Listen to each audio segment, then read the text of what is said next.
如果你看到你家门把手上插着这种小广告，是不是潜意识觉得又有人上门发传单了？如果你真这么想，那你可就大意了。我叫酱汁，是一名女小偷，每天的工作就是将传单卷成一个圆筒形状，卡在住户的门把手上。等过个1-2天后，我会回来检查我的传单，如果传单还在，说明住户已经好几天没回来过了，那么这一家就成为了我的目标。东风小区4号楼201是我今天的目标。门把手上的传单是我3天前放在这儿的，已经过去了3天，传单依旧保持着3天前的模样。我戴好帽子口罩，然后从包里拿出工具，熟练地打开了房门。这是一个标准的单间公寓，我轻轻关上房门，然后开始打量屋子里的布局。屋内里透着一股清香，卫生间里摆满了各种化妆品，鞋柜里放的都是高跟鞋，可以断定住户是位独居女性。既然是女性，我的首要目标自然是首饰，毕竟在这个年代很少有人会在家里放现金了。我打开床头柜的抽屉，从里面翻出了一条项链、2枚耳钉和1枚戒指，都是纯金的。我全部打包放进了口袋里，随后我关上抽屉准备撤离，可当我刚走到门口，竟听到了钥匙开门的声音。我瞬间头皮发麻，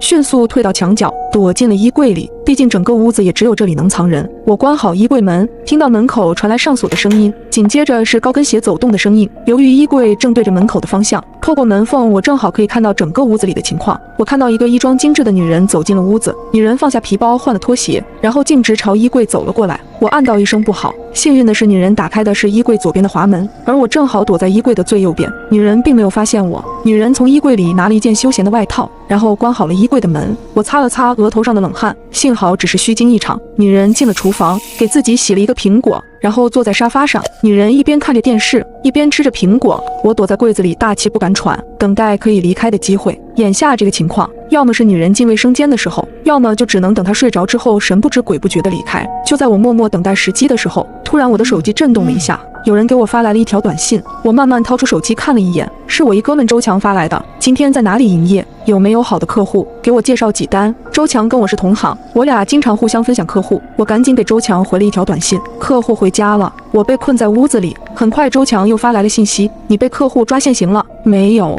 我躲在衣柜里，客户目前还没发现我。我用手机透过衣柜门缝拍了一张现场的照片发给了周强，接着我又把自己所在的住址也发给了周强。周强回复了一句：马上到。女人将没吃完的苹果扔了，然后起身走到酒柜跟前，取出2个酒杯，倒了2杯红酒。我看后一愣，为什么是2个酒杯？而且我还看到她向其中一个酒杯里倒入了安眠药，1整瓶安眠药。女人将2杯酒放到茶几上，然后看了看手表，她似乎是在等人。就在这时，我听到了敲门声。我本来还在想会不会是周强，女人慢慢打开了房门，门口站着一个中年男人，并不是周强。男人手里还拿着一束玫瑰花，笑盈盈地看着女人。孝敬七夕快乐，快进来吧，我新买了红酒。女人拉着男人进屋的同时，她又顺手反锁了房门。女人挽着男人来到桌前，然后把放有安眠药的那杯红酒递到了男人的手里。男人将红酒一饮而尽，然后就开始对女人动手动脚。不知道过了多久，男人已经失去了知觉。女人从厨房拖来一口很大的塑料缸，还找来了一把菜刀。女人几乎是在我的眼前